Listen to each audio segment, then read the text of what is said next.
All right, let's dive right in. Today, we're going to unpack one of history's most debated symbols, a sign that's thousands of years old, whose real, profound meaning has been hiding in plain sight this whole time. We're talking about circumcision. I mean, it's mentioned almost 100 times in the Bible. It's central to the covenant with Abraham. But here's the question that almost never gets a really satisfying answer. Why? Why that specific sign on that specific part of the body? What was it really pointing to? You know, most people think they have this figured out. They have a simple explanation for this ancient practice. But as we're about to see, the common interpretations, well, they might have a tiny piece of the truth, but they don't even begin to scratch the surface of what this sign was all about. Yeah, you've probably heard all of these before, right? That it was just an ethnic marker or a sign you were in the club. And look, none of these are totally wrong, but they're just the functions of the sign, not its foundational meaning. They tell you the what, but they completely miss the why. They don't explain the actual logic behind it. So, to find that why, we have to go right back to the beginning. And the answer isn't buried in some complex theology. It's actually right there in the biological reality of the moment God gave the command. The whole key is the frankly impossible situation that Abraham and Sarah were in. So when God shows up to Abraham in Genesis 17 to lay out this whole covenant and its sign, Abraham is 99 years old. And that's not just some random biographical detail they threw in there. It is a critical piece of the puzzle. And if you think that's old, his wife Sarah is 90. Genesis 18 makes it crystal clear, saying that the manner of women had ceased with Sarah. I mean, from a purely natural biological point of view, the window for them to have a child had slammed shut a long, long time ago. The Apostle Paul, looking back on this whole thing centuries later, he does not mince words. He calls Abraham's body as good as dead and talks about the deadness of Sarah's womb. The story is practically screaming at us. Whatever is about to happen, it cannot be accomplished by human power. It is biologically impossible, period. And this biological impossibility, well, that's the key to everything. The sign of circumcision isn't really about what humanity does for God. It's a memorial to what God did for humanity when our own ability had hit a dead end. So here's the crucial point. The sign was placed on the male organ of generation for a reason. It was put there precisely because the generation of the nation of Israel was a supernatural event.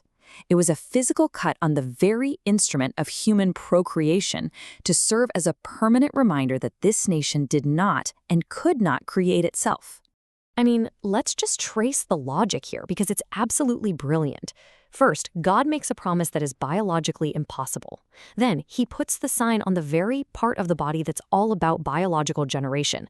This act makes the sign a lifelong memorial of the miracle that was about to happen. So every Israelite male, for all of history, would carry in his own body the story that his people owed their entire existence not to human strength, but to God's creative power that literally brings life from death. Okay, so once you grasp that, it leads to one of the most important distinctions we can make. If the sign is a memorial of a nation's birth, what does that mean for the individual? This is where a lot of people get tripped up, thinking the physical sign equals personal salvation. See, the sign didn't automatically save you. What it did was grant you membership in the covenant community. It put you inside the family, the people who had access to God's truth, the lineage that the Messiah would come through. But it didn't guarantee your personal faith. And the proof is all over the Old Testament. Countless circumcised Israelites turned their backs on God and fell under judgment. The sign placed you at the table, but it couldn't make you eat. So, if this sign is pointing to a supernatural origin, to a people literally created from nothing, where does that theme ultimately lead? What is the final fulfillment of a sign that's all about a miraculous birth? This arc is just stunning when you see it all laid out. It starts with Abraham being declared righteous by faith alone, years before he was even circumcised. Then comes the sign, as a memorial to a coming physical, supernatural birth. And this theme just builds and builds until it climaxes in the Gospels with the ultimate supernatural birth, Jesus Christ, born of a virgin. And then it gets personal, finding its application in every believer who has to experience their own supernatural new birth. This is it. This is the final destination of the sign's logic. The birth of Isaac from a dead womb, that was the preview, the trailer.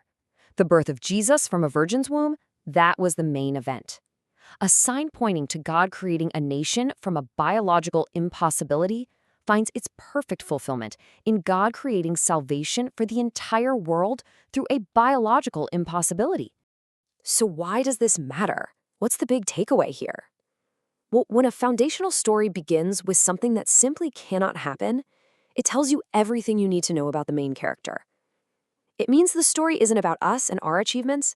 It's about a God who specializes in creating something from nothing, a God who brings life from death, and who keeps his promises precisely in those moments where we see no way forward at all.